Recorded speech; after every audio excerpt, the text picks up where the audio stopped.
Bev again.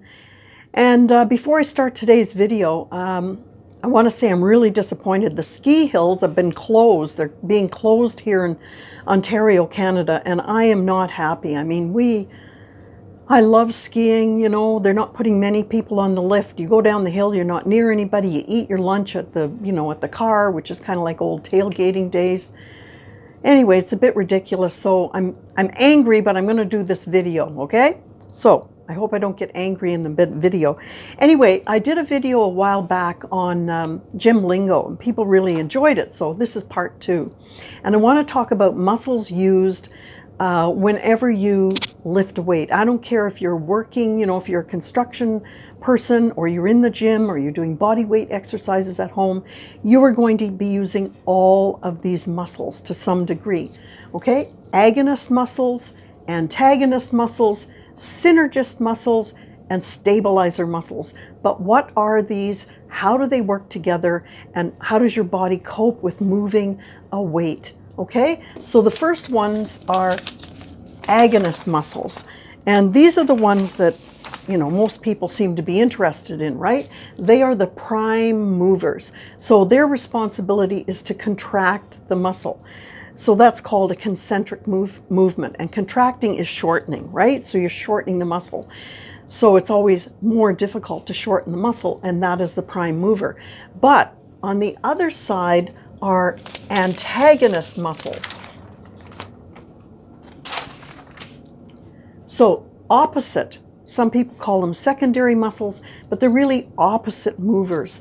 And they are responsible for extending the muscle or lengthening the muscle. And that's called eccentric, okay? So these kind of work together.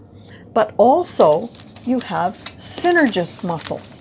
So these will assist the movers on the other side, okay? They will assist the agonist and antagonist muscles. They add more force to help moving that weight, okay?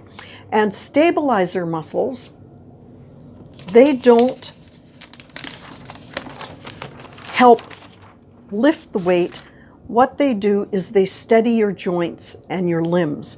So they don't increase the force applied as synergist muscles do. So every time you exercise, you're going to use all 4. But let's take on this side a bicep curl, okay? So when you shorten the bicep, as you're moving those dumbbells up, or the barbell, you're going to be using agonist muscles,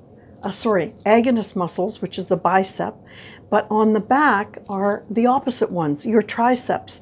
So as you shorten your bicep, your triceps are going to lengthen. So often you'll hear people say, go slow on the eccentric side of the movement.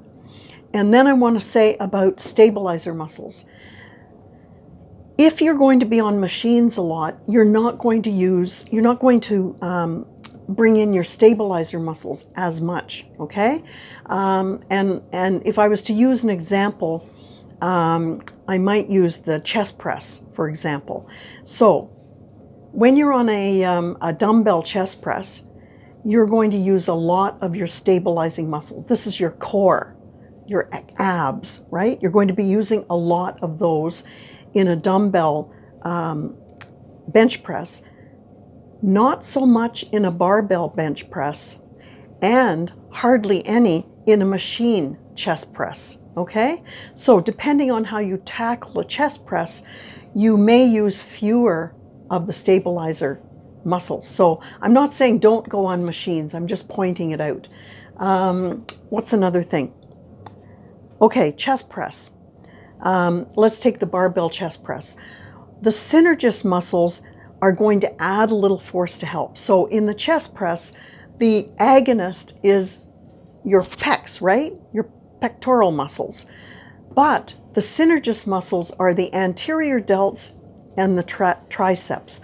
So they're going to add a little bit more force to help you move that weight up. Now you can stress the synergist ones a little more. For instance, you could bring in more triceps if you want by closing your grip or by reversing your grip, that kind of thing. But in any exercise, you're going to be using all of these muscles. Okay, so I'll think about another gym lingo video to do another time. But anyway, have a great day, and I wish I could go skiing instead of doing these videos.